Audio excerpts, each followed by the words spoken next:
Hello, everybody, and welcome back to the Sanderlanche podcast. I'm Jamie, and with me, as always, is Jack, Joe, and Data. And this week we are covering Mistborn, Book 3, The Hero of Ages, chapters 26, 27, and 28, wherein Spook is awake and feels good enough to go to the pub.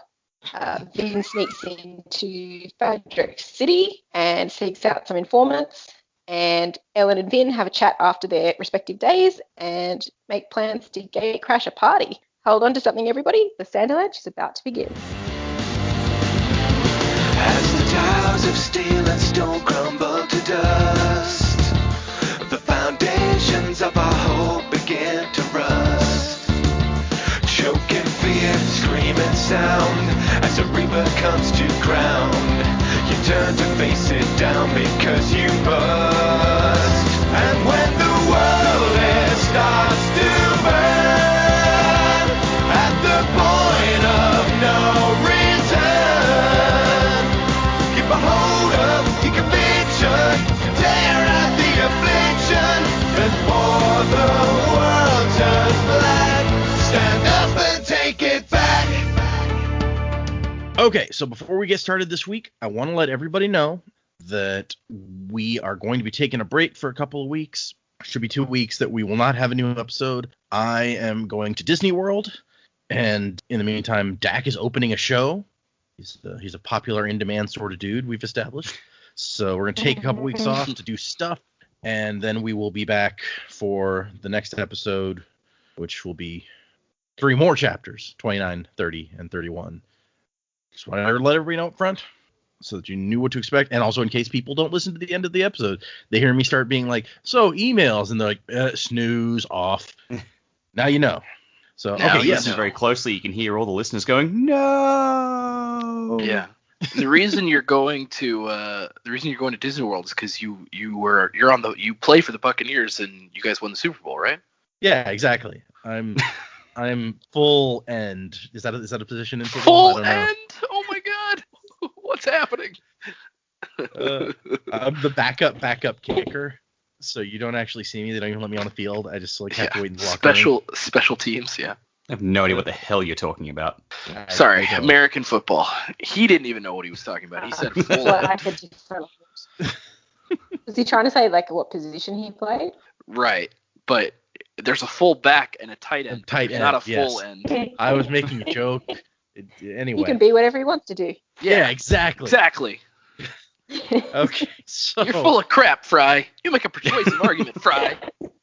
Aside from the word blurns, that was complete and utter gibberish. It was like Blurn's ball. Anyway, so these multi-blurn. Sorry. Stuff happened. There was sneaking and spying and things like that. What did you guys think of the 3 chapters this week?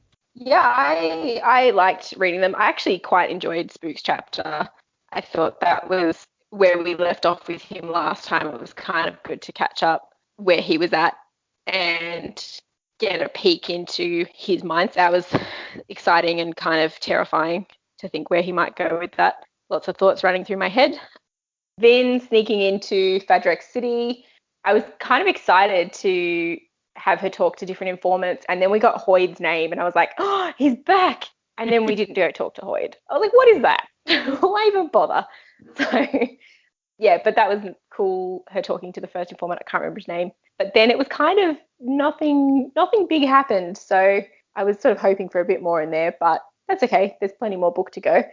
And yeah, the 3rd chapter was okay. More Ellen and Vin talking and trusting each other, and I'm glad they addressed they can't talk about the plan with each other. So I was like, oh, okay, we're all on the same page. That's good. But yeah, I enjoyed these chapters as well, and keen to see what happened next.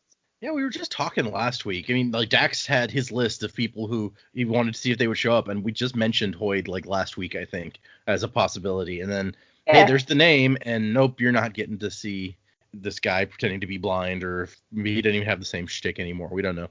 Might not even be the same guy. It might just be that's a common name in the Final Empire. I mean, he might not even be alive. He could be dead for all we know. Yeah, we didn't get close to him. So also, if it is the same Hoyd, then how did he get it? What's his story throughout all of these years? He's gone from giving Kelsier information to turning up in another city that's of interest. Ooh, what have you been up to? It's true. If it's him. We may never know. Maybe there are two Hoyds. Maybe it's a common name. You never know. Yeah, exactly. It's just all over the Final Empire. That's the Final Empire's version of Steve. Yeah. So these chapters were pretty good. I feel like we're in the build-up phase here, and it's sort of just like, all right, we're laying the seeds. Where are they going to go? Like, I don't think a lot happened in these chapters. It's just building up to things. I like the whole, all right, we're going to gate crash a ball. Okay, that's kind of cool. We're getting back into heist-style mode, sort of. Can't wait to see how that goes pear-shaped. Like, Vin talking to the informant was kind of cool because we get some backstory on Yeoman. I like how we're sort of just building up to this guy and we're getting conflicting information about him, and then when we meet him, we'll just be like, all right, so who was right about him? Is he a dick? Is he a good man? I guess we'll find out. And yeah, Spook was kind of cool. There's a lot to unpack in whatever the hell's going on in Spook. I think the thing that threw me this week is like the informant she did meet up with was named Slow Swift. I'm like, What the hell is up with Fadrex City and giving people weird ass names? You got Ashweather, you got Meow Meow, and now you got Slow Swift. Like, the two parts of his name literally cancel each other out. You may as well call him Snowshine or something. I think that must be a nickname. Maybe not. Maybe. I always assumed it was a nickname, and then you point out that Ashweather's also a weird name, and we got Meow Meow, and so I'm like, maybe it's not. Maybe somebody did name him that. Huh. But also, it's Slow Swift. Like, the two things literally mean opposite. Is he slow or is he swift? You can't have both.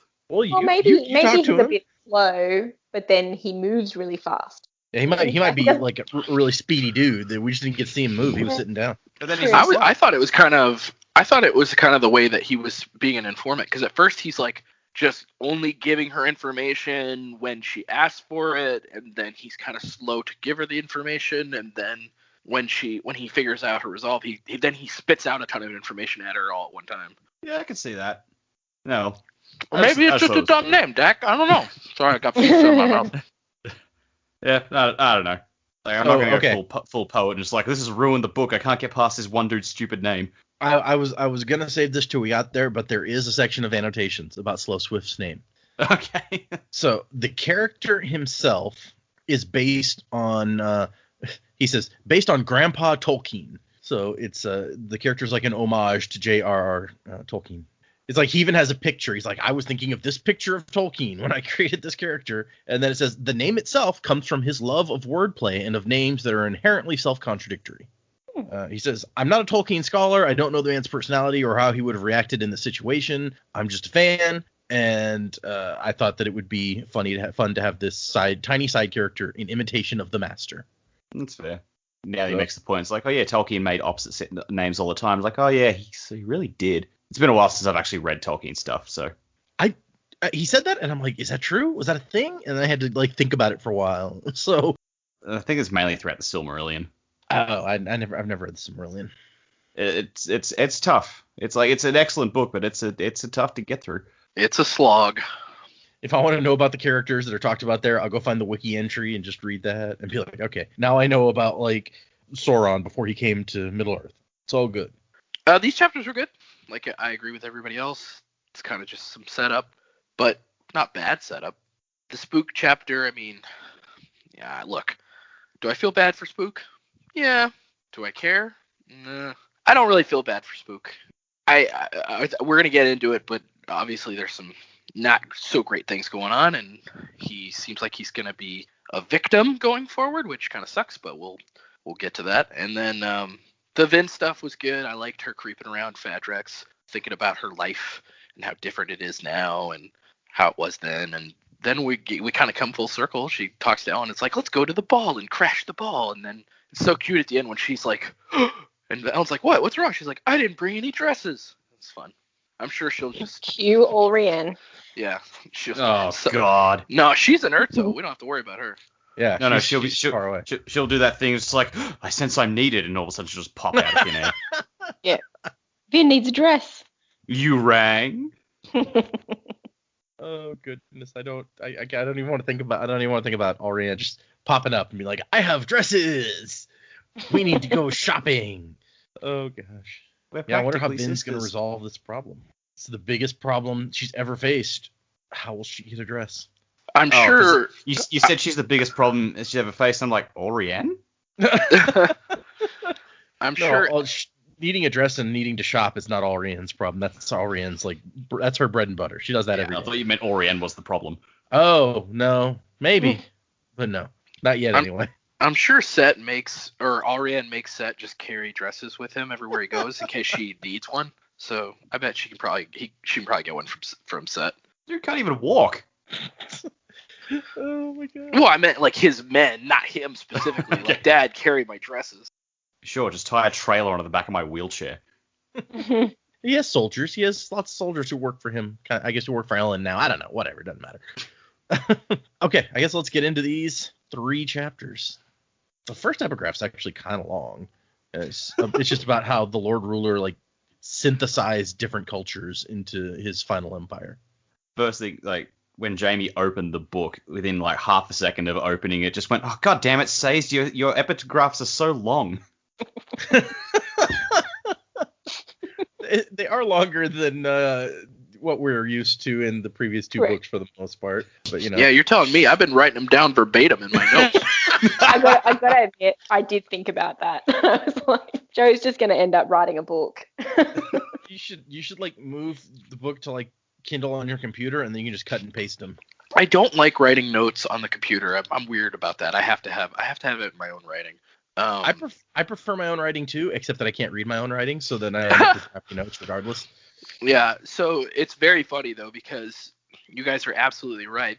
Like a half a page is devoted to each epigraph, and then I write like 3 lines for the summary of the chapter.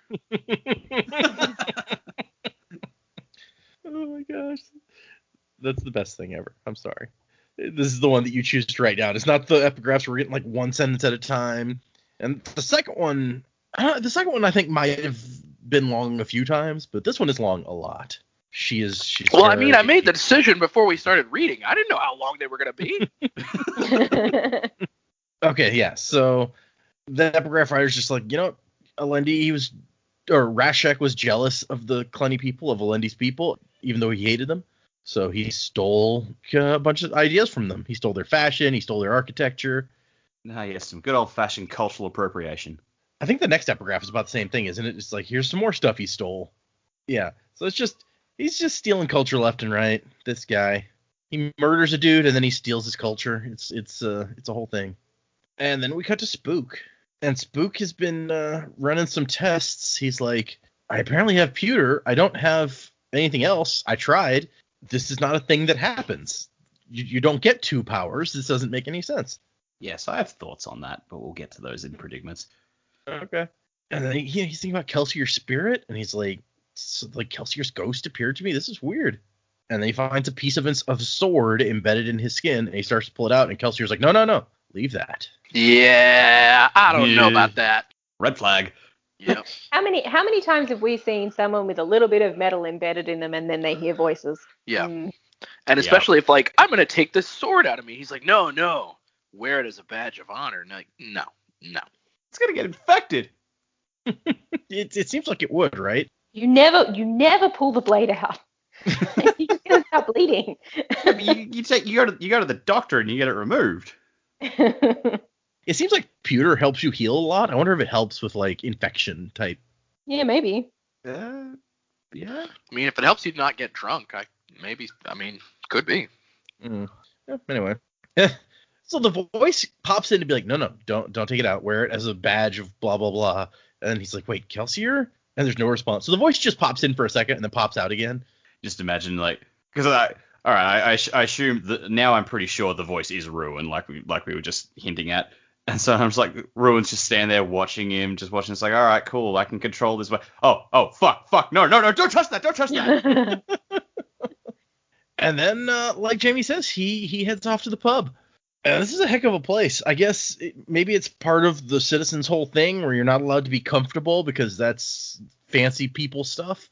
But it's like a bar where you go in and sit on the floor or on boxes that are like laying around, and the guy comes out and brings you your drink and sets it on the ground.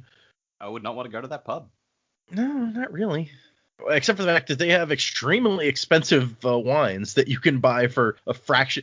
The Citizen made coins to be worth a fraction of a clip because clips were the smallest denomination they had and they needed something smaller. That's sad. So the bartender brings Spook a bottle of 50-year-old House Venture special vintage that used to go for 600 boxings a bottle, and it costs a couple of does it have a name? A couple of pecks. That's a stupid name for your money. I'm sorry. Yeah, because galleons and sickles and canuts is a good name. No, those are all galleon's okay. I'm okay with galleon. Yeah, galleon Canut. sounds good. Canut bugs the crap out of me because it's so annoying to say. This is, like, yeah, Song of Ice and Fire had gold dragons, silver stags, and I think it was bronze crowns or something. No, bronze stars. I'm like, that's way better. Yeah, Give me three that dragons for a bottle, you'd say. It's like Canadian money where they have the loonie because it has the loon on it. And then like that's the dollar, and then the $2 is the toonie. Yeah, you're just building off the $1. No way. No, that's Yeah. legit. Really? Yeah. Yep. Wow. Loonies and toonies. It works. I like it. They really No, just I like like Bugs it. Bunny. Yeah. They like exactly where I went. I'd never made that connection until you said that. I was like, why would he say that? And then I thought about it for half a second. I was like, oh no, okay, yeah, that's true. Oh my gosh. I like to think someone's sitting there just laughing at what they did. I like to imagine that, like, they had the loonie, this coin with a picture of a loon on it, and they're like, that's a loonie, and then they're like, what do we call this other coin? Well, what does it have on it? What does it have on it? Okay, I gotta look it up now. Hold on. Oh Jesus. Like, I don't know. That doesn't sound right. It's 2. What if we just call it a toonie? And they're like, you're an idiot. And then they just went with it. It looks like it has Elizabeth II on it and a bear. Is Elizabeth with the bear? No, they're on different sides. Oh. That would be a much better coin. Like, she's fighting the bear. I was gonna say she's probably riding it. She's subjugated this bear. Riding the bear. That would be awesome. That's Canada, a monarch take you want notes. to hear about. That's quite regal, isn't it? that's the image you want. Ellen, immortalized step in your game money. up. Ride a bear.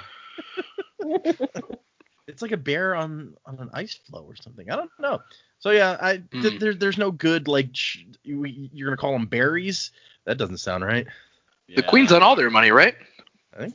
Well, I don't know. Probably like ours. She's on Yeah. a lot of money for all the countries that used to be under them or are kind of sort of still in the Commonwealth or whatever. Yeah, ones that didn't just flip the table and say fuck this shit, I'm out, like you guys did. Okay, so let's see. She's on their $20 bill, but there's other people on these other monies. I think she's usually on one side, and then we have someone else on the other side, Yeah, like a prime minister or some other figure. native wildlife. I want to know who these other people are, but I'm not finding their names. Their pictures on the money, and that's it. You gotta love our tangents sometimes. Last week was all Wesley Snipes, and this week it's Canadian money. Yeah, Well, I know. It's ridiculous. And yet, I want to know. We started talking about it, and I'm like, I need to know. Yeah, it's like, how do we get here? You have to be dead to be on our money. That's true. That is a rule. You have to be dead for Really? like a certain amount of time, I think. It's like... I don't know. I, Because they had Kennedy on like 50-cent pieces even in the 60s, so I'm not sure about that part. I just know you have to be dead. I think it may be a more recent rule. I'm not going to look that up. We're not going down that hole. I'm in the middle of going down one hole. We're not doing the other holes. Whoa. All this talk about holes. So the $5 has portrait of Sir Wilfrid Laurier, Prime Minister from 1896 to 1911. Okay, fine. Oh, and the reverse is like a dude in space. That's much cooler. What? That is Yeah, there's like a dude doing a spacewalk on the back of this $5 bill. That's awesome. I want that on our money. America, step up your game. Yeah, why isn't Armstrong on anything yet? Oh my gosh. And then there's these old dollar bills. Apparently the old $5 bills, the guy apparently looked kind of like Spock, and people would draw on them to make him be Spock. That's amazing. Okay, anyway, I'm sorry, people. We'll get back. Spook, not Spock. That's who we're talking about. Oh, Jesus. That was a nice segue. Well done. Yeah, thank you. He's using his pewter to pull the cork out. Such an impressive feat of strength. Because I guess they charge extra for a corkscrew. That's how they get you. They're not allowed to charge 600 boxings for the wine, but if you want to open the wine, that's going to be expensive. Imagine a coin shot with a corkscrew is going to be a very lethal enemy. Ooh, that would be messed up. And let's see. So he starts listening in on people. I guess he goes to the bar to listen and spy on people and see what's going on. And this is one of the shadier spots where people don't love Quellion so much because he makes it harder to be a shady character. Well, the thing that was going through my head was like, oh yeah, sure, they're selling the booze for much cheaper than it should be, but it seems like the booze in general would be something Quellion would frown upon because that's rich people drink. You want to drink, you can have this moonshine Quellions are making out the back. That's poor people drink. That's awesome. I like the idea that his government just has an official like bathtub of moonshine maker. You can't make fancy drinks. Who gets to be the government appointed brewer? He'd get to wear red because red's the government color, right? So yeah, it's worth it just to get some color in your wardrobe, maybe. But what I find interesting is, before that, the Ska are discussing rumors, or the people. I don't think there's any nobles here. They're all Ska at this point. They're discussing how the Quillion's talking about taking away all the coins and going to keep them in his own bank or treasury or whatever.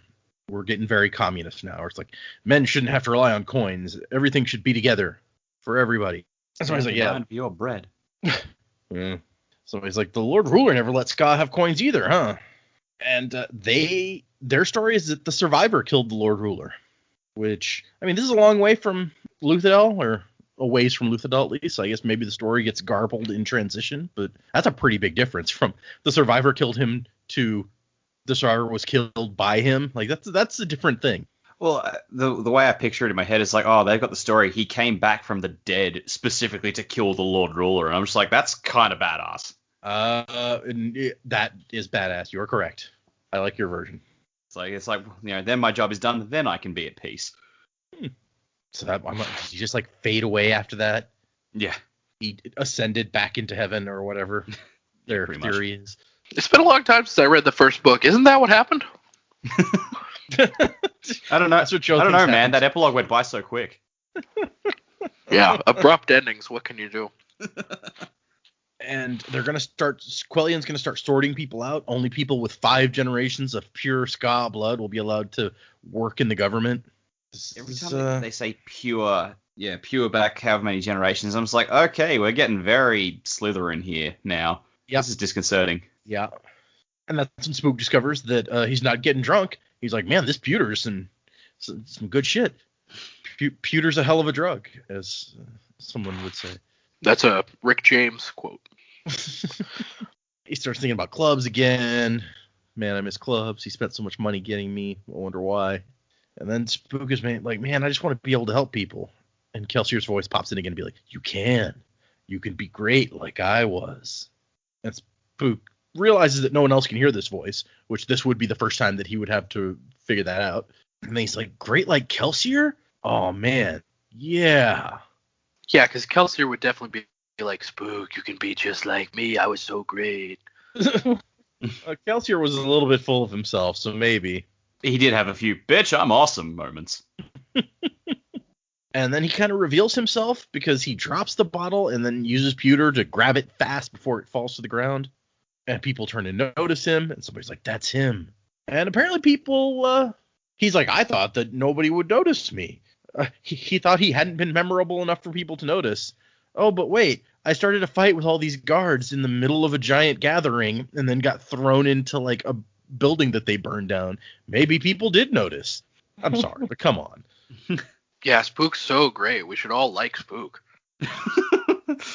But apparently Dern has been talking about him, the beggar lord that we met before, and knows that he was a member of Kelsier's crew, which he did not. Like, Dern is the guy who was like, no, I heard Kelsier talk one time. You just don't understand. So he played that really smoothly, considering. And now this loudmouth has just completely blown that secret. So good job. Too much expensive wine. If Dern's been going around talking, then, yeah, it's his own fault. And that's the end of the chapter, where Spook just gets up and he's like, I guess I should leave now that everyone's staring at me. But he also thinks like, oh, why has Dern been telling everyone my secrets? I thought he was more careful. Yeah, there's really going to be more to that. So Dern's gonna have a bigger part to play now. He's not just one and dones. Definitely seems like we maybe haven't seen the last of him. Yep. Spook just is like, cheese it. Cheese it. Second epigraph is, like I said, just more. So yeah, he stole a bunch of stuff from a bunch of, not just the Clenny. The The Ska were modeled after the slave people of the Kanzi, and the Terra stewards after the servant class of Urtan. And my favorite bit is that he's like, oh, and yeah, the church, the imperial religion was modeled after this like bureaucracy, this mercantile system. In my opinion, the fact that he based his church on a financial institution shows that he was worried less about true faith and more about stability, loyalty, and quantifiable measures of devotion. That sounds about right. Yep, that fits.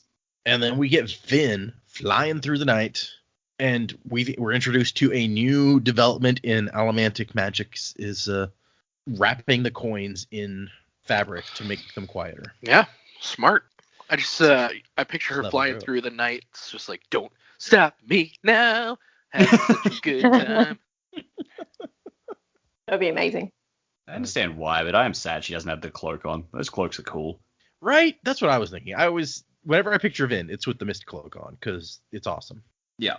And he says the same thing in the annotations, actually. It's like, Vin's reasoning makes sense why she ditched the mist cloak, but I love the image and the symbol.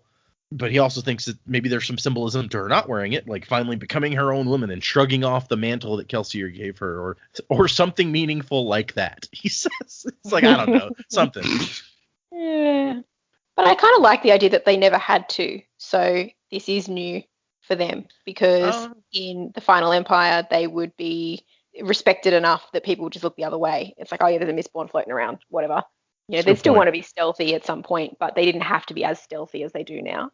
Yeah, I guess it's like the cloak. It's like the cloak, people saw it, they're like, oh no, leave that alone. But now we're needing more stealth. That's a really good point. So Set has given her a list of people to talk to. And I like, on her way in, she's like, Ellen's calling the city like provincial, like a tiny city. It's not a small city. It's just that Ellen is used to Luthadel. That's where he lived. And it's a ginormous city. So he kind of looks down on these outer cities as, not nearly as big or important. There's a bunch of introspective stuff here, which I'm like, we don't necessarily need to. Although there's like the bit where she talks about, I used to go to so many balls, and now looking back, foreshadowing. Yep. She notices the keeps that are very much like the keeps in Luthadel, and she's like, oh, I remember this stuff. And it says that the informant's nickname is Slow Swift. Oh, I missed that bit. So I guess that's why I always assumed it was a nickname, because it says that. Yeah, no, that's I don't know totally how you drew that conclusion, Data. Yeah, I'm making crazy Too logical obvious. leaps here. I still don't get what it means, but whatever. I guess it doesn't mean anything. It's an homage. Yeah. And she shows up, and like Mistborn jumps up to the balcony and just kind of sits there, and the guy's just reading his book and doesn't say anything. And she's like, he's like, yeah, I'll be with you in a minute. Take a number, please. This guy is smooth. I will give him that. No, he's a funny guy. He's a lot of fun, I think. He's like his first thing is like, do you like stories, young lady? Actually, okay. Very Tolkien now that you said it. Yeah, I mean, when he starts talking about, he's like the kind about monsters and myths, long tales, some call them. It's like, okay, no, yeah, this is Tolkien. It's totally, I get it. Yep. Yeah, I got a totally different vibe. It's like, do you like stories? I just heard like, do you like scary movies? That's What's kind of your story. favorite? So now he's wearing a mask. He's gonna stab the fool. Yep. Wait, that's a different movie. Never mind. And so she's like, so I was told you could give information. He's like, oh yeah, no, that's the thing I do. And she says, Set gave me your name. He's like, oh, the scoundrel's still alive, eh? And then we find out that Set is a poet, and they used to write one another like a decade ago, sharing stories and poetry and things. But Set likes gritty and real stuff, even in his poetry. Like, this feels very, it just makes me think of like this kind of book versus like Game of Thrones, where it's like it's like Sanderson is taking a dig, and it's like, yeah, some people, everything has to be all gritty and stuff. Just like, oh, Set is Zack Snyder. Yeah. That's kind of what I thought of too.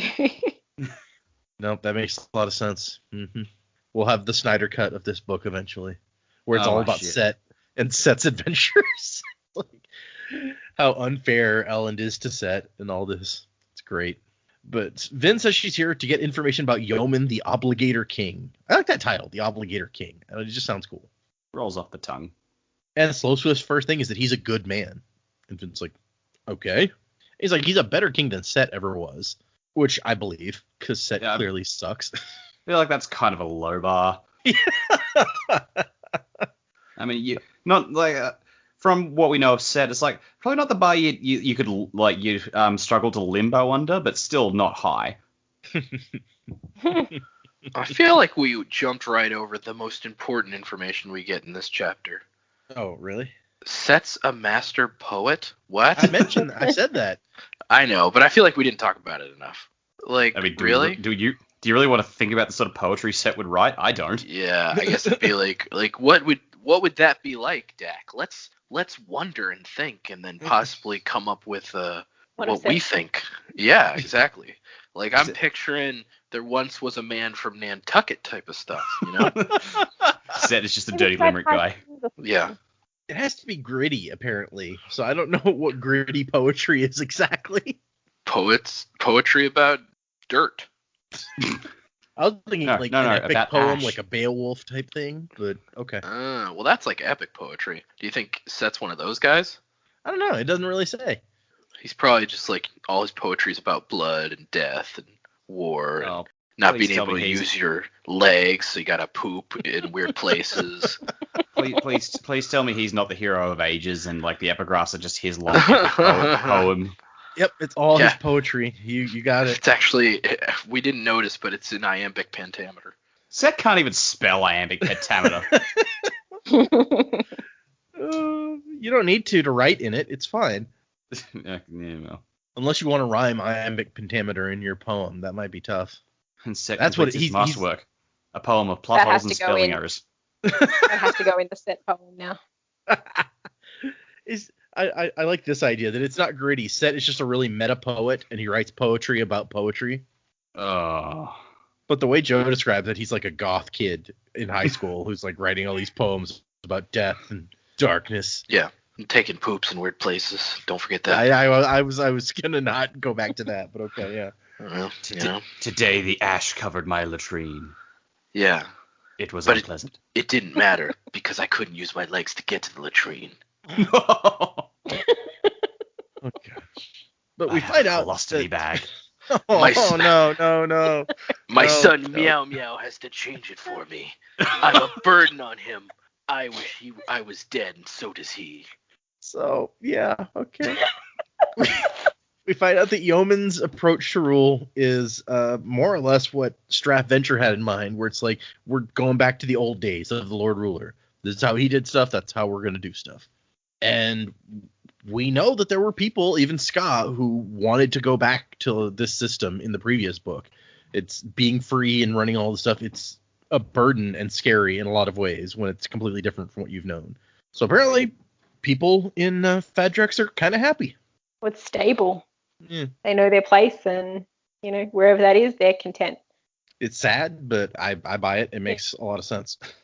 But it's to the point that they're throwing balls, just like back in Luthadel, and I guess obviously in Fadrex before everything fell, before the Lord Ruler died. They most had balls here too.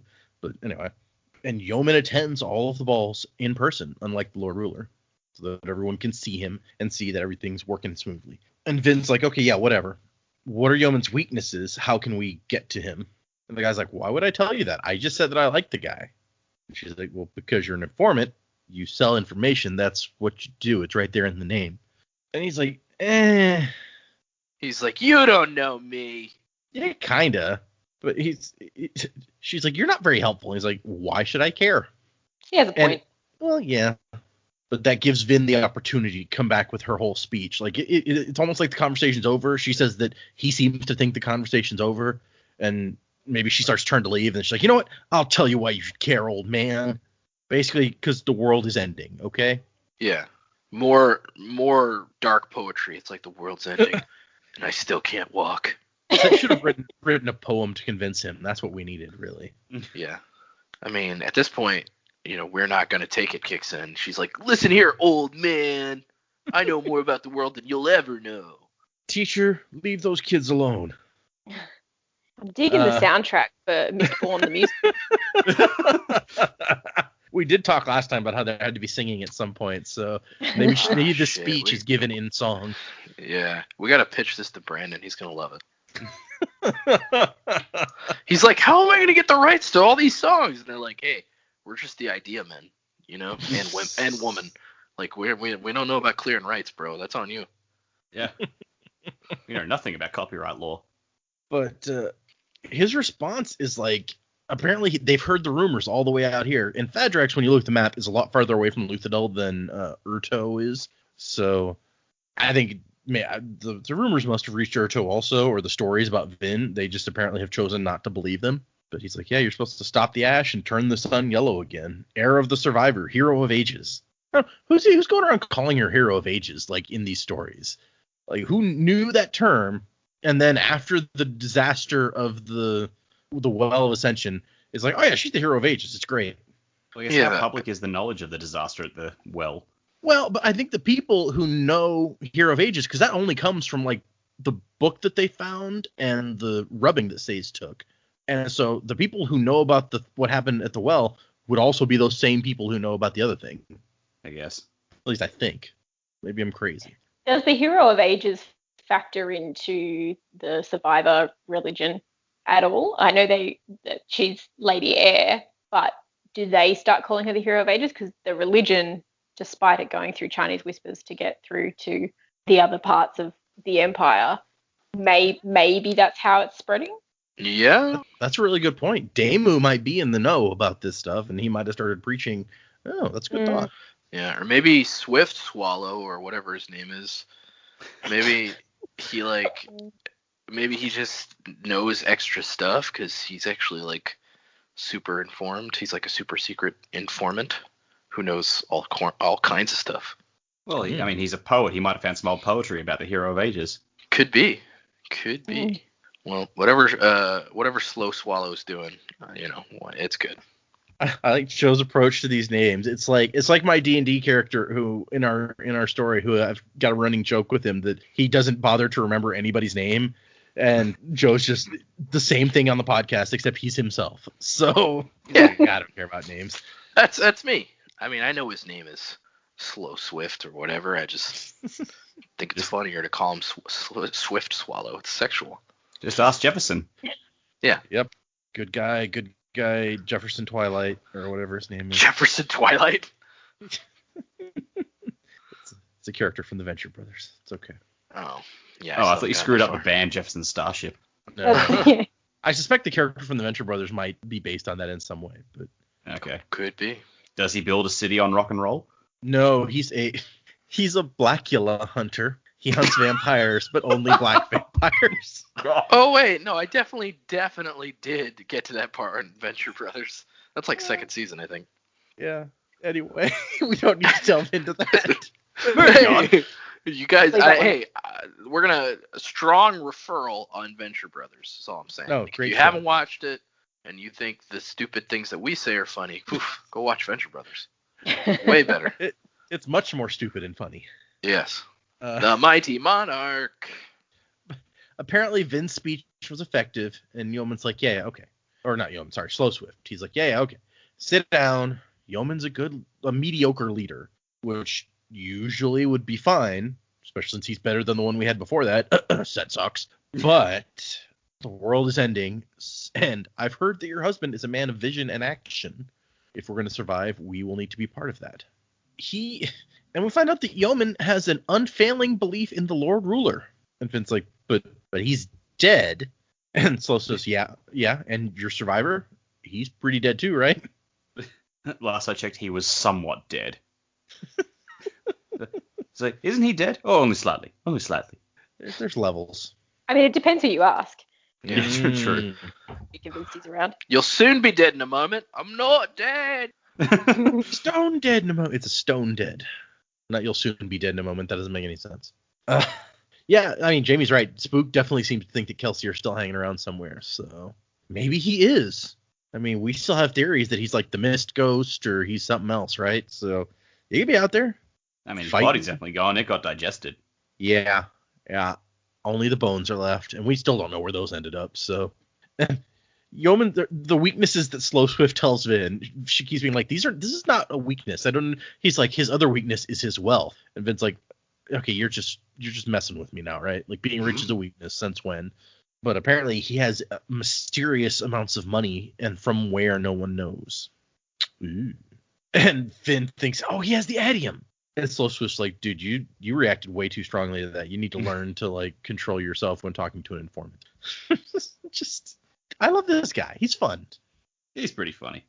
And then Vin tries to leave, and he's like, excuse me, money?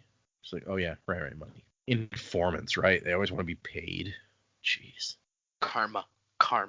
Oh, I get it. I get it.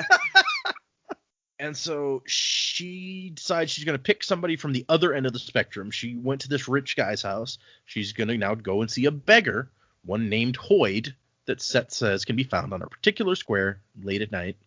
And she goes there, and she sees him. She says the man was humming to himself, as the instructions said he might be doing. It's like, he seems alive. He's humming. If it's him. If it's the same one. Yeah. I was kind of hoping like he would try and do the whole, oh, my eyesight's not so good, and Vin would just go, yeah, bitch, please, you're burning pewter. That'd be good. Who knows what he would have done, because Vin starts, and then she hesitates, and something tells her that there's something off here. This is not a good idea. And she's like, Ellen would have wanted to know why and figure out what was going on. And she's like, no, I trust my instincts. If something feels off, I don't go. I realized a second ago I said burning pewter. I should have said burning tin. My bad. I kind of assumed you meant tin, and then I was like, oh, or maybe pewter too. Why not? I mean, yeah, I guess you could burn pewter and have bad eyesight at the same time. That would suck. Yep. Anyway, my bad. I wonder what happens if you have really bad eyesight, but you also burn tin. Do you just get like regular vision? That's a good question. Questions. I want answers. And so she starts kind of hopping around the city, looking at stuff, going towards the next informant. And then she realizes something is following her. And she thinks that it must be another Mistborn. It says he was moving with quick, easy bounds, following at a safe distance.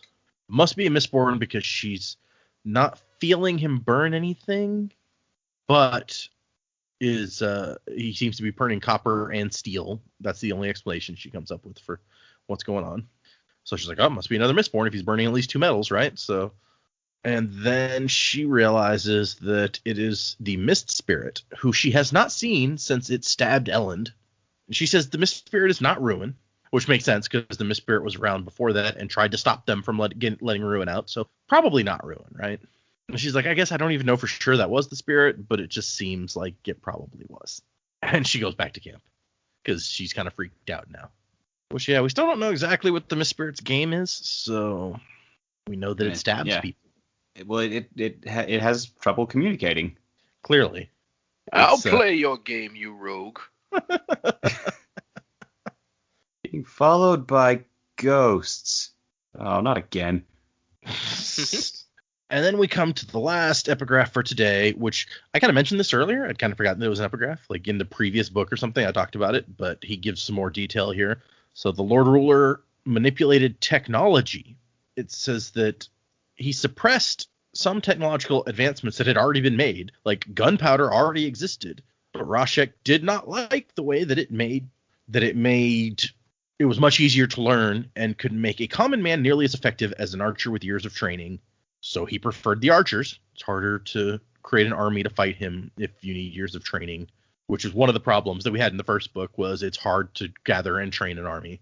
So it startled me, the fact that gunpowder was even a thing. I'm just like, oh, fantasy universe with gunpowder, how often does that happen? And it's like, oh, there's actually a reason for it not to be here, which I thought was cool. And it's actually, I remember like studying gunpowder, I think it was in high school, and had to do a big assignment on it. And it's like, yeah, that was actually legitimate. Like, it was frowned upon among the noble classes because of how easy it was for a peasant to use it against a knight. Yeah, I mean, it makes a lot of sense, right? It's like, this is actually super cool. Not the fact that it reminded me of high school. That sucked, but... Actually, that's Brandon funny. Has a note about that in the annotations where he's like, gunpowder's mentioned here. It's odd how we fantasy fans feel an inherent and deep aversion to gunpowder. We have this idea that guns will damage the fantasy feel of a book. Is that why he made the next series in the Old West? He says, I still remember reading a fantasy book when I was younger. I think it was one of Robin McKinley's, and running across a passage where it mentioned the characters had rifles. I felt suddenly and strangely betrayed, as if the book had just been ruined. That's silly, of course. A story can have guns and still be a fantasy. Pirates of the Caribbean proves that. Still, I'm hesitant to use guns. Maybe I will someday, but for now I'm keeping them out. Fortunately, in this series, I had a very good reason. Let's go to the ancient West. My guess it kind gun of shoots explains- swords. I guess it kind of explains, though, like, I think it was back when we were reading Final Empire and you were talking about certain technology that existed. And it's like, well, if that sort of level of technology exists, why wouldn't something like that exist? And so it's nice to sort of tie that into, like, how he felt the need to explain sort of the science behind the metals and all that sort of stuff. It's not just because that's how it is. There is a reason, and I really respect that. Yeah. Like, turns out Rorschach was every geriatric politician ever saying, I don't like this newfangled thing. It's going to disrupt my way of life, so I'm going to suppress it. Well, I think it interestingly goes back to that email that Angela sent where she's like, they're using the word microorganisms and all these other things would have been developed before they had this concept of microorganisms. And so now it's like, maybe some things were, and they've just been suppressed. Maybe they had microscopes, and Rorschach's like, nah, I don't think so. Get that out of here. I don't want you to know my secrets. I don't want you to know about the midichlorians. Oh, no. No. Oh, why? No. That'll Why be the secret at the end of the midichlorians? book, is the midichlorians and the key to everything. Microorganisms, the midichlorians. And the Force? Well, that's just microscopic organisms in your blood called midichlorians. Look, if you're going to take this seriously, I'm out of here. That's a good DBZ abridged moment. I thought that was Robot Chicken. Oh, maybe you're right. Both good. Oh, yeah, both are good. But I like this introduction to Ellen and Vin here, where Ellen's like, "Are you sure it was the Mist Spirit?" And she's like, "I don't actually know. I just got spooked and left." Spooked. But Ellen's just like, "No, good call." And Vin's like, "But Sazed was convinced that the Mist Spirit wasn't evil." And he's like, "Yes, so was I, until it stabbed me." And then he's very flippant about it. He's like, that was right about the time it stabbed me. No, I'm not holding a grudge. Why do you ask? It's like, he says, I was the one telling you that I felt it was friendly, and then it stabbed me, and then we weren't friends anymore. I'm like, not yeah, a I'm flip still flopper. I got new information and it changed my mind. It's like, yeah, no, I still hold a grudge against that thing. Haven't you noticed? I'm like, that's why I've got this new surplus of electric fans in case it comes near me again. You started to say, like, that's why I've got, and in my mind, I went to, like, a proton pack. He's like, I'm ready if this ghost shows up again. No, it's just like advanced technology, so now they have a leaf blower. Sure. It's like, charge it up, boys. Don't cross the streams. I don't know where you plug in the leaf blower, or I don't think they have, like, gas to put in the leaf blower either, so I'm not sure how it works. But Yeah. It's a pewter-powered leaf blower.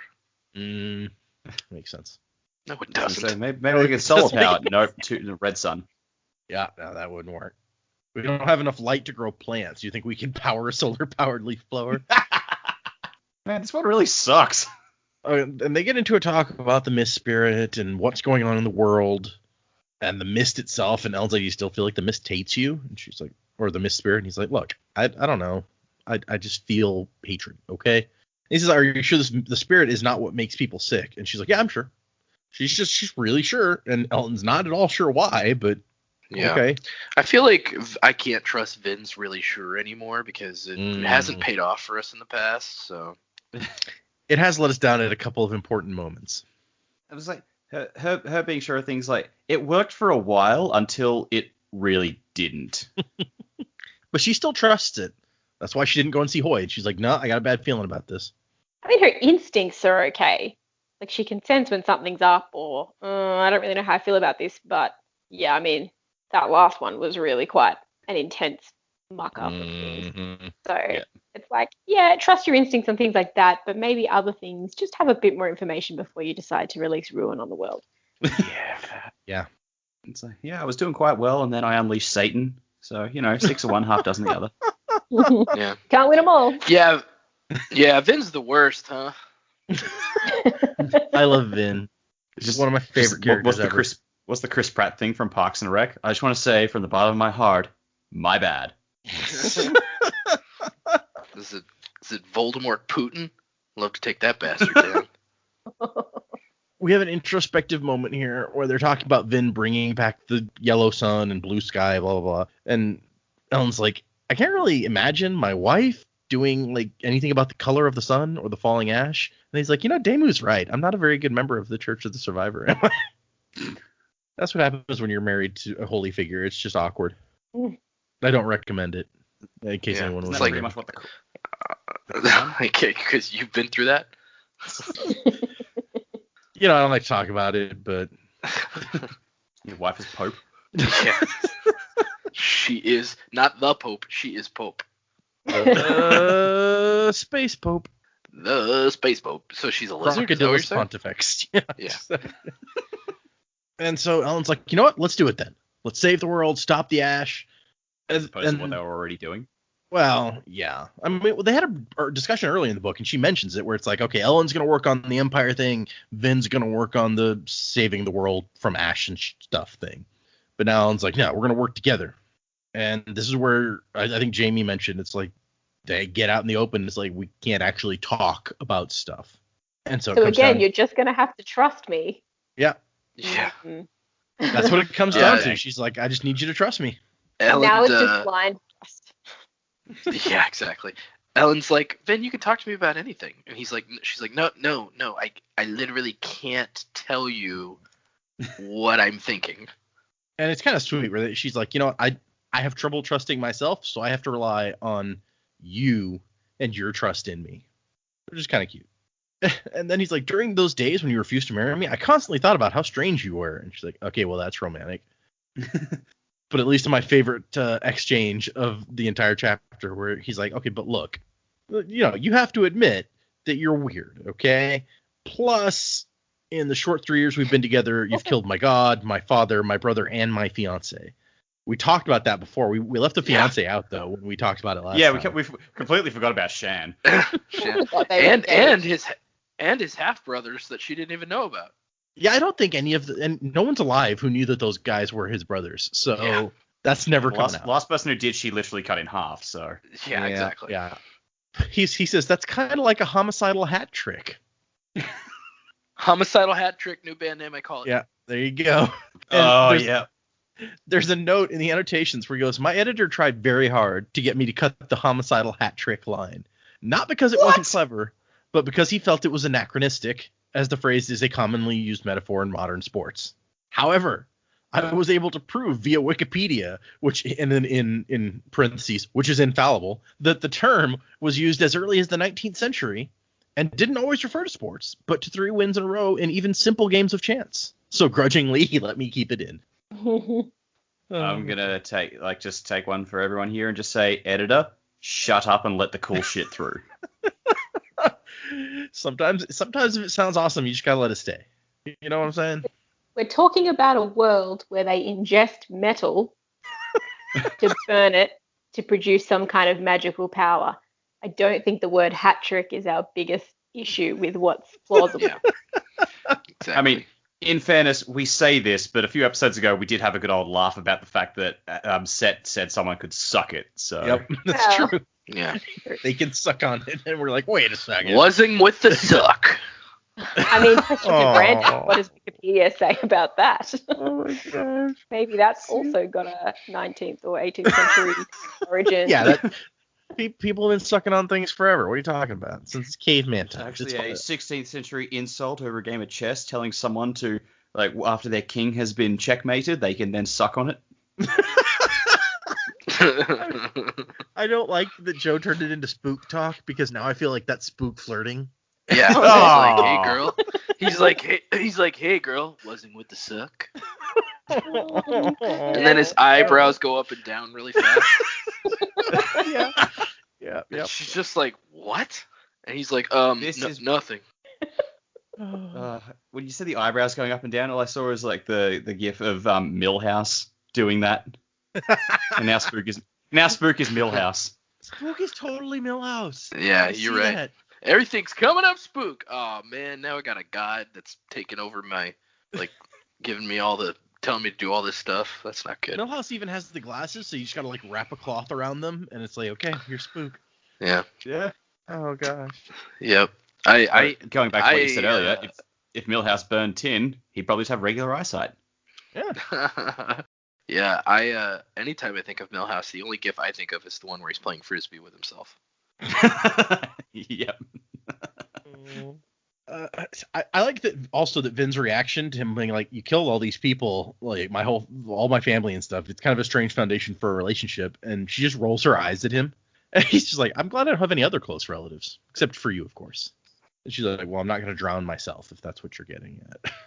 Which, Ellen's really lucky that she's taking this well, because if she was in a slightly different mindset that day, as a wife, and my husband just kept going, oh, but it's kind of weird, like you killed my whole family, and like this was a homicidal hat trick, and it's kind of a bit of a weird foundation for, I would be like, dig up, man. Oh my gosh. Listeners, I want to make it clear she Yeah. has not killed my whole family. Yeah, to be fair, if you had killed his whole family, I feel like you'd be entitled to say something like that. Yeah, I was about to say, if you'd actually done it, then I feel like that's one of those things that you just have to be like, okay, no, that's fair. I gotta live with this. I gotta live with the fact that I killed them. And, Remember the time you burned down my childhood home? Wait, You've accepted this about this person for a solid year now. That's true. And now you're like, oh yeah, but like it's kind of weird, right? Yeah. It's like, I mean, you have to admit. She killed his fiance before they even really got together. So. And Vince just like, why are you bringing up old shit? I thought we were past this, Ellen. Oh my In fairness, like maybe he intended these to be his marriage vows, but then their wedding ceremony went by so quick he never got a chance to use them, so he's just been holding on to them for so long. Yep. Imagine if The they did hat have trick time thing to was, prepare. He would have had a book Then up there and just like read out a whole book of vows. Then I have loved you since the day we met, and I loved you even more every time you killed someone who was a dick to me that I might have been related to. Yeah, Straff was no big loss. Shan was no big loss. He didn't know his brother well enough to have been like be insulted by. Honestly, like one of the best comedic beats of the second book was, I have a brother. You had a brother. Yeah. She's like, keep up. You had one. He's dead now. Oh gosh. I just killed him. Yeah. He's like, the thing I'm the most thankful for, Vin, is that you drink the blood of my enemies. Okay. You also happen to be my family. And anyway, Ellen's trying to write a letter to Yeoman in metal so that I guess Ruin doesn't change all the words to be like "suck it, Yeoman" when Yeoman gets the letter. So that's a good plan. Yeah, that would be awesome though if he did change it to that. Yeoman's like not familiar with the parlance. He didn't hang out with Set enough. He's just like, suck it. Suck what? But he makes an interesting point that he's like, you remember when I executed Jastes? And she's like, well, yeah, I mean, that was good. You should have done that. He's like, yeah, but I killed him for leading a group of Kolos to my city and letting them attack the people. But that's the exact same thing I now have just done to this city. But she's like, well, you can control them, though. And he's like, yeah, Jastes thought that, too. Which is, okay, you got kind of a point. What's that line from WandaVision? It's like, that's an oversimplification of events, but yes. Yeah, exactly. And this is where he's just like, man, I just wish I could talk to this guy. And Vin's like, oh, do you? Well, they're having balls, and King Yeoman attends every single one. And Ellen's like, wait, so you're saying are you suggesting we go to the ball in the middle of a city that we're currently besieging? And she's like, yeah, why not? We're Mistborn. We do what we want. She just wants to go to a party. She just wants to dress up and feel like she has a normal night out with her husband. They're not conquering other people's kingdoms and things. She just wants to go out and just feel special, Who can blame? I feel like last time we had date night. Yeah, it is kind of part of conquering another city, to be fair. But Yeah. I also like how Ellen like just jumps up. He's like, I'm ready. Let me whip out my thick book and let's get going. It's like, it is kind of funny. They're talking about, oh yeah, we're just gonna disguise ourselves, sneak into the city, and show up at a social engagement in Set City. Kind of what Set did to us. That is the thing that happened. Yep. True. I hadn't thought about that. And so yeah, Ellen agrees to it. I like the part where she's like, "You think this is a good idea?" And he's like, "No, it's a crazy idea, but it does have something going for it." And she's like, "Yeah, let's just do this thing." And so they're gonna go, and that's when what somebody mentioned earlier, where all of a sudden she's like, "Oh!" And I was like, "What? What's wrong?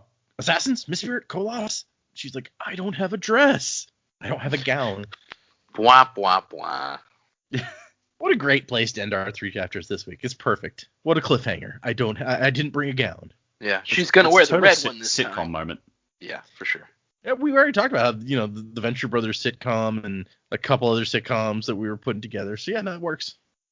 Finn doesn't have a dress for date night. Oh no! Credits. Please stand Okay. by. So let us get into some predicaments. How about Joe? You can go first this time. Oh, okay, hold on. Let me stand up here and squeak my chair so everybody can hear that on the podcast. Yes, that's the right thing to do. All That's right. right. I'm pretty sure I heard a cat yelling earlier. Yeah, sorry. She's been No, asleep it wasn't the whole ours. time. Ours was yelling. Okay. She's like, Mine shut has your not face. been yelling. He So was- I've had she was babies yelling. crying though. So Oh, yeah, I heard the babes. So, yeah, I think we're all kind of there on this, but Spook's definitely being talked to by Ruin, who's pretending to be Kelsier. I mean, I'm like almost certain on this. I mean, it's way too out of Kelsier's character. Plus, I mean, as much as we might like to think so, Kelsier's gone.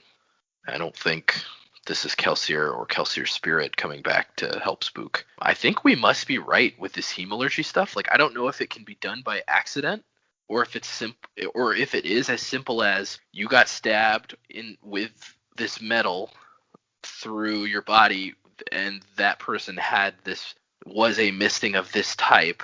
Like, I don't know if it's just that simple. It might be. I think they said it went through the guy's chest, and we know from the Right. prologue that it has to go through the heart. So yeah. Yeah. So, I mean, it may be just that simple. It's like, that's how it happens. That's how it works. But I think this pewter is not a gift from Kelsier. It's a gift from, in quotes, a gift from Ruin, because that guy was a thug, and so just so happens that he got that power. I think that's pretty much what's going on here. So I predict Spook's going to be manipulated and used for bad, which, do I feel kind of bad? I mean, yeah, but I don't like Spook that much, and, the guy made his choices. They were bad choices. he didn't choose to get stabbed. He didn't choose to get stabbed, but he chose to, like, walk up to that lady in the middle of her brother giving a giant speech where everybody could see him. He made Yeah, a okay, bad fair point. choice, which led to the situation that he's in now. And so, not really much to be done here. I mean, he's going to be used, so I guess my prediction is that I don't know how he's going to be used yet, but my prediction is Ruin is going to manipulate him and use him, posing as Kelsier. As far as the Vin and Ellen thing, I think they're actually, this chapter, Vin, I'm going to kind of skip over chapter 2 because besides Slow Swift, I don't know that there's like a whole lot to glean from that chapter. Slow Swift, I feel like he's probably going to come back. He's cool. He's pretty cool. But anyway, so going on to the third chapter that we read, I like this plan between Vin and Ellen of each working on their own portion and not having to talk about it. It's just like, if I tell you to do this, I need you to just trust me and do it, because we're working towards the same goal, but we can't really talk about what we're doing. I think that's a really smart plan, and I think it's going to pay off for him. And then I'm really excited that Vin had the idea to just go to the ball and like show up and be like, hey, we're here. What up, yeoman? So I think that that's actually going to work out really well for them. Normally when they go into situations like that, I'm like, ooh, that might end up going badly, but I think it's actually going to work in their favor quite a bit. So I'm excited for when we get to that part. Missed having a Tensoon chapter this time, but maybe the next one's a Tensoon chapter, so we'll see. But want more Tensoon. Sure. Tensoon's cool. He's a doggy. Again, he wasn't for a while. Joe's a fan of dogs. It all makes sense. I do enjoy dogs. I have a nice little corgi that sheds everywhere, but I still love him. He's a good dog. Yeah, I think what you're saying makes sense for the most part. Maybe. For the most part, maybe, huh? Yeah, that's my my patented hedge at the end. So I guess we will see about some of these. I still love that it's like no matter what happens to Spook, you're just like I don't feel sorry for this guy. He's making his own decisions. He made his bed. He has to lie in it. Why can't you just talk right? Yeah, all of those things. Look at what happens when he tries to pick up chicks. Yeah, exactly. Oh, yeah. I mean, is it cool that he's like the only guy we know that has only 2 powers? I mean, maybe, but not really. Maybe. Not really. How many powers does a person need before he can be cool, huh? Either all of them or only one of them. Oh, okay, fair enough. Dak, what do you got this week? Not a whole lot. It's like, yeah, I'm convinced that now Spook has become an accidental inquisitor, and Ruin has a direct line to his brain, posing as Kelsier, so he's going to lead him down a dark path. I feel like, I mean, we know Sazed and Breeze are going to show up in Urto fairly soon, so I feel like Ruin is going to keep Spook on the run a bit and try and just, keep him away from them, because they might notice that something is wrong and try and take the metal out, which Ruin obviously doesn't want. So I feel like they're going to go in looking for Spook, and everyone's like, I don't know. He's dead, man. And then they hear the rumors that, no, he's alive, and so they go looking for him, but Spook always just stays away from him because Kelsier is telling him to. Ruin Kelsier. Yeah, I don't quite know what's going to happen when Vin and Ellen go to this ball, but it ain't going to go well. Like, something's going to go wrong. I feel like it'll turn out to be a trap at some point, but I don't know how. So I'll see how that goes. But I feel like the next couple of chapters, because, like Joe said, no Tensoon, so one of the next few chapters is going to have Tensoon doing the dog out of hell act and escaping. So I can't wait for that. Okay, so you're saying that they've made this plan that they've told us to go to this ball, and it's not going to go exactly as they planned, and everything's not going to be perfect? Some plan. Like, their plan is, let's show up. It is such a well thought out plan, right? I don't know if there's extra steps they haven't told us this plan, or like they just haven't said out loud because they can't say things out loud. But from what we know, like that seems to be the extent of it. Let's go. Okay, then what? Okay, that's a good point. It's like, okay, what now? We're here. Let's mingle. It's like, oh, look, a dessert table. Yeah, they're just gonna chow down. They're gonna eat all his snacks. That's how they get him. Let's starve them out. Eat everything in sight. So much. How do you like your wealth now? Happy birthday, yeoman. Like, it's not his birthday. They just start like smashing cakes and stuff. They're like, I want this to happen. I want there to be cakes that get smashed. This is awesome. They just like throw it on the ground, start stomping on it, and he's like, "What the hell is wrong with these people?" My dad's on a cell phone. Duh. Vin's just running around screaming, "Food fight!" I'm sure that the nobles just like, yeah, whatever. Nobody loves a food fight, right? Yeah. Okay, Jamie, how about you? You got anything interesting this time?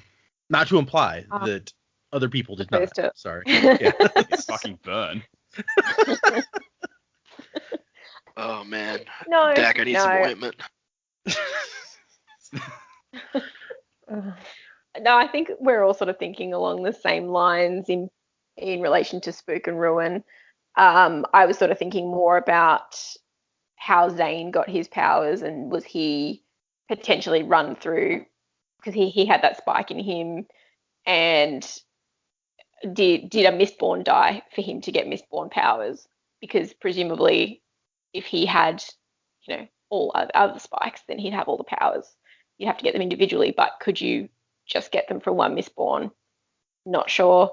If that's the case and Zane had those powers, did Ruin have that reach earlier? Is it just intensified now?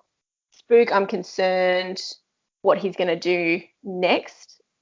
Whether he's going to be, I don't know, tricked into gaining more power. Is he going to just fall under Ruin and be totally manipulated and used? Or is he going to actually have... He's got good intentions of trying to help the rest of the crew, but is he going to be a help or is he going to be a problem? Because now he's going to be, I guess, a direct line through with Ruin, and maybe Ruin would see some opportunity there. I don't know. I'm a little bit concerned about that side of things and how that's going to play out. I think the Spook that we know has good intentions, but you see what happens to the Inquisitors over time, and they get psycho. That's true. And Marsh had good intentions at first also, and that didn't go so well for him. No. So time will tell on that one. I like the idea that Vin and Ellen would have a bit of luck at the ball.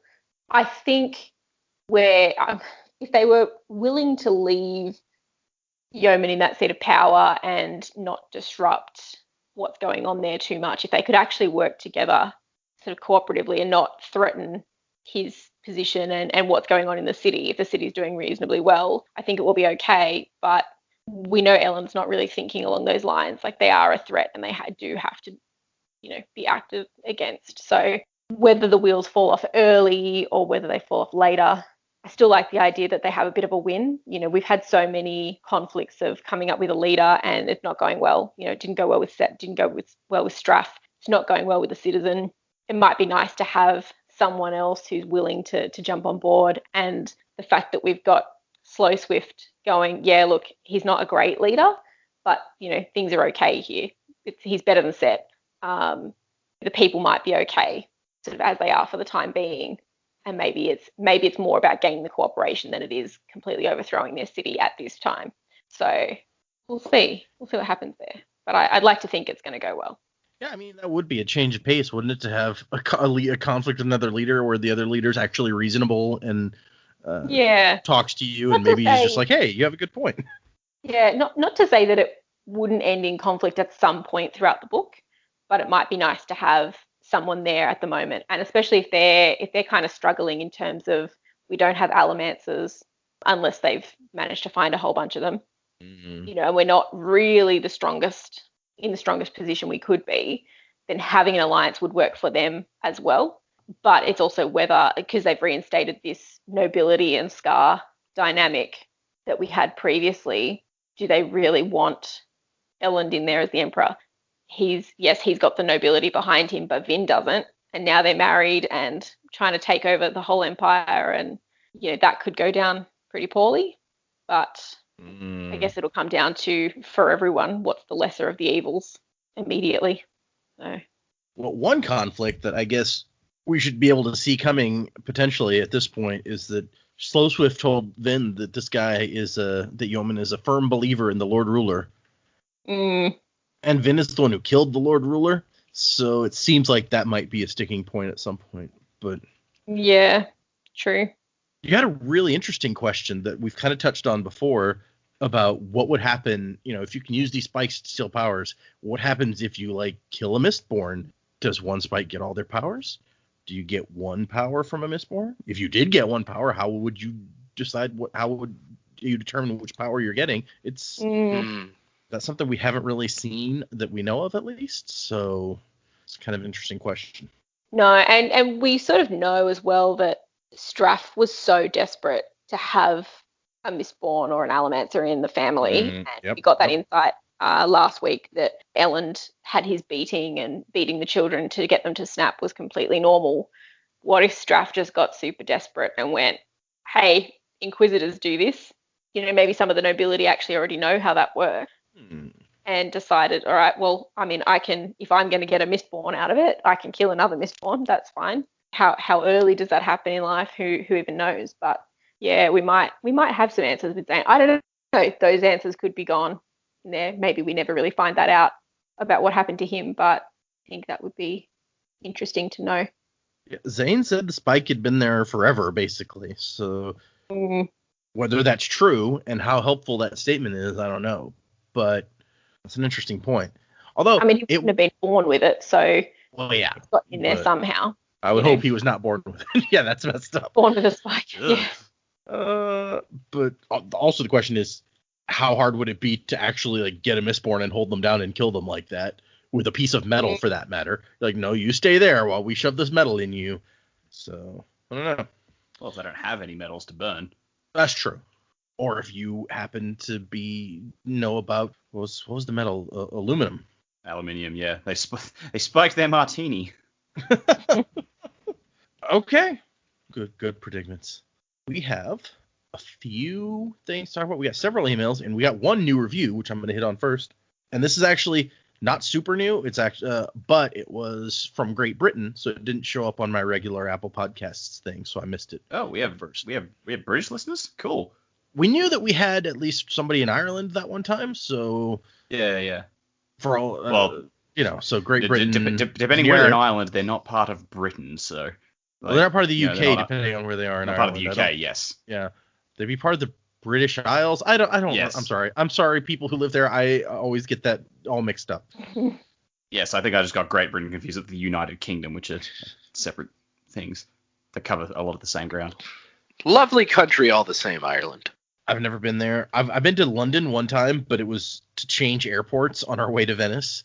we had to go from one airport to another one, and that's the entirety of London that I saw was the drive from one airport to another. Oh, dude, you That's guys been a few got to days make a in- regular a trip few days there. in London. It's awesome. We were supposed to go to London last year, along with a lot of mainland Europe, but COVID. Yeah. Yeah, that sucks.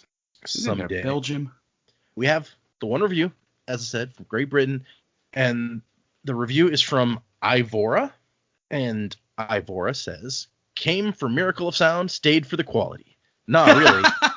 Very well made podcast from the first chapter. Mondays are a lot of fun listening to your views of the book and predicaments. So thank you, Ivora. Yeah, Ivora, welcome. You're now a part of the Misting crew. Let me whip up a quick Misting name for you. So what do we think? Ivora was sweet and to the point. She was very complimentary and nice, and she made a good joke. So I'm going to call her a soother. Welcome. Ivora could be a male name, so I'd just say. Oh, that's my bad. Yeah.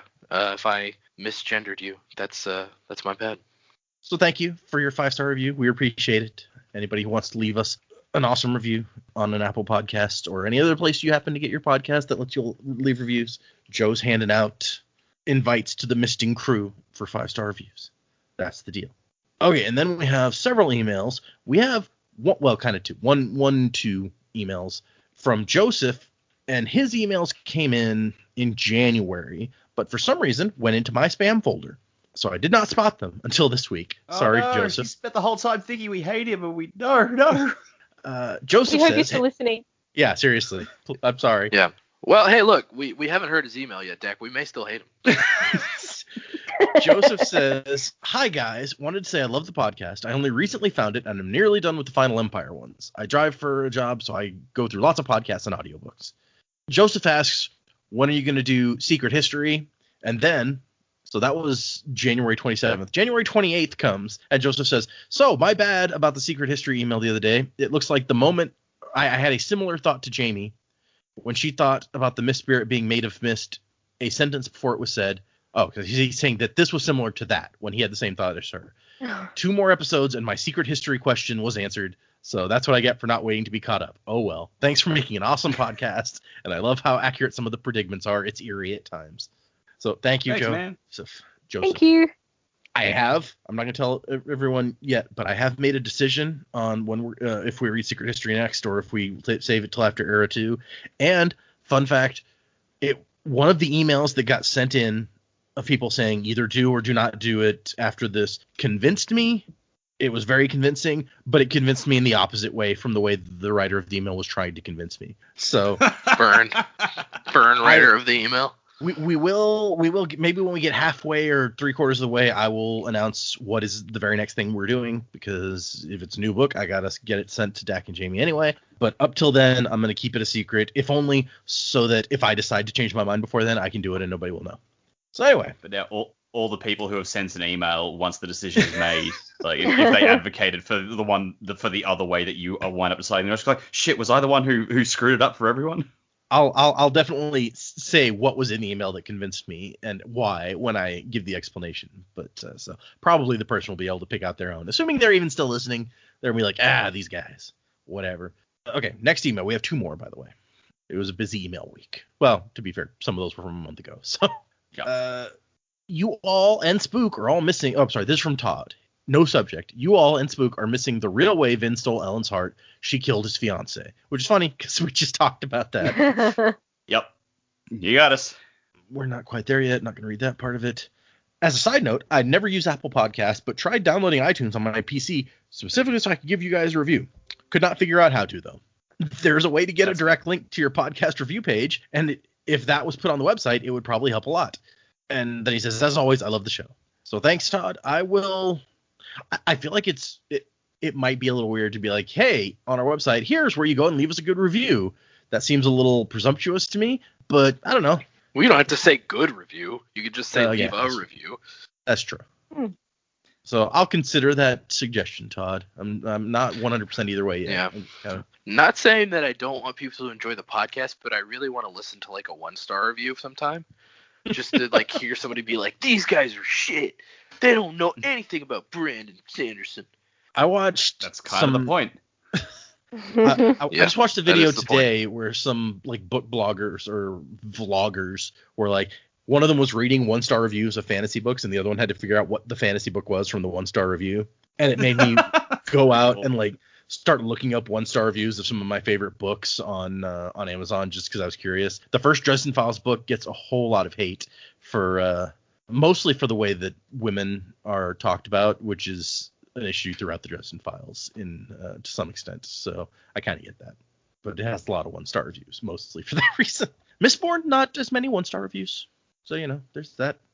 Finally, we have what's actually kind of a 2-part thing also from Angela Prime. And Angela says, I just read the end of chapter 19, and I tried reading chapter 20, but only got halfway through because I was so distracted. You don't get a hello this time because I'm too overwhelmed with feelings. So she'll make it clear in a second. I have theories. To recap, none of my friends have read the book, and I can't enter the Discord spoiler chat, so this email is getting my thoughts out. I've listed my theories in order and rated them how likely I think they are, and I won't go through them all, but this is basically what happened. What has just happened that she's reacting to is Spook has seen Kelsier's ghost. Ah. And so she has lots of potential theories about what Kelsier's ghost might actually be. Her first one is Kelsier has gone from figurative Jesus to literal Jesus and is now alive. It doesn't matter that he was eaten. He's alive and the savior. And I think this is a 0 on the likelihood scale. 0. Oh, Kelsier, you nut. And then she's like, maybe Spook is hallucinating because of tin withdrawal, which we totally talked about. This email was before that episode where we talked about that stuff. Or before that episode came out, anyway. The Church of the Survivor is actually the citizen shadow government, and they've both imprisoned and saved Spook and tricked him into thinking this is Kelsier to gain his allegiance. That was one we hadn't considered. I kind of like that idea. That is a cool idea. It's extremely elaborate, but that would be kind of neat. Kelsier is a Khandra. We did talk about that possibility. She seemed to think that one's pretty likely. She's like, that's a 5 on the likelihood scale. Preservation has taken the shape of Kelsier. This being is the same power that helped Vin defeat the Lord Ruler when she channeled the mists, and also the thing that stabbed Elend and gave him the metal that gave him allomancy. So maybe this is giving Spook allomancy somehow, which that's another theory we hadn't considered. She brings up the fact that blessing is used. I've given you the blessing of pewter, just like the Khandra blessings, the same thing Joe talked about, and a few other things in here. But then, and before I finish out her email, I want to jump to the next one, because a couple days later, she's like, okay, she sends another email. It's like, for context, I think I must have skimmed over the end of Spook's fight. Now that I know what's actually going on, I'm sad that there's not as much of a mystery. So this is after our episode came out. And she said in the Discord, like, when Jamie was like, wait, like, the sword broke off in him? And then she's like, I missed that too. And I'm glad I'm not the only one. She's just like completely revamped her thinking on this, and she's like, okay, so I wrote that big long email with all those theories. Now that I've actually heard you guys talk about it and got some of the details I missed, I think that that's probably Rowan is actually Kelsier. Yeah, it's a real bummer. So it's funny how she put so much work, this long email about all the different theories, and then she's like, oh, never mind, I'm sorry. Well, Angela Prime, you are the lady. That was good. And the end of her first email, which I kind of skipped to read the thing, but it's like, Data and Joe, I hope you're both safe and well following the terrible weather and the power water failures of the past week. Data let us know in the Discord you're both affected by the storms, so I know that you've been in many listeners' thoughts. If we didn't get a new episode for a while, we would understand. Thank you for continuing to be a great source of entertainment for us all. We appreciate you wuzzing to the time of next. Wow, I appreciate you guys. I know we both do. That's really nice. I think we were both pretty lucky. Yeah. As things go, a lot of our family and friends had like burst pipes and other things, but Data and I got through it pretty much unscathed for the most part. Yeah. I mean, you were out of power for a week and had to go live with your in-laws for a bit, but other than I mean, that's not bad. No, it could have been much worse. Yeah. So yes, thank you everyone who sent us emails. If you would like to send us an email, the address is thesanderlanche@gmail.com. You can find us on Twitter, Instagram, Facebook, YouTube. I still haven't put up any new YouTube videos. I'm really sorry. I think Blue Priest, that was like, hey, can you put the new episodes up on YouTube? And I was like, maybe we can do that. And then I've really slacked off on getting up to date on the YouTube episodes, and I'm sorry. And it might be a bit longer because you're about to go. Yeah, I'm gonna be gone for a while. So yeah, but we'll come back. We will be back. Yes, I'll be back, Arnold Schwarzenegger style. Then say it that way. No, You don't- I'm not you as don't good have at voices as you are. So You don't have a Schwarzenegger? I'll be back. there you That's- go. That's not Dak, bad. that was pretty good. Yeah. I can't do a Schwarzenegger. I just don't have it in me. Like. I mean, it helps that like a lot of the words that are very distinct in his accent aren't in that sentence. So That's true. Yeah. That's a good Anytime point. I try to do a Schwarzenegger, I just end up doing a Stallone somehow.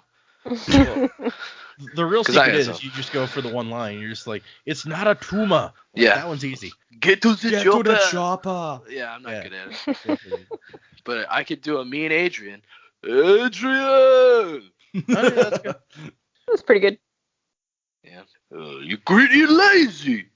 So, like I said up at the top of the episode, for our next set, which will be a couple weeks now, but we are reading chapters 29, 30, and 31. 3 chapters again, and they're all kind of on the longer side compared to some of the really short ones we've read lately. So come back for those in a couple weeks, and Music by Miracle of Sound. Throw that in there. Hey. What else? What am I Music by always forgetting Miracle something. of Sound. I don't know. What are you forgetting? Anyway, thanks everybody for listening. Wuzzing to the time of next. As the towers of steel and stone crumble to dust, the foundations of our hope begin to rust. Choking fear, screaming sound, as the reaper comes to ground. You turn to face it down because you must.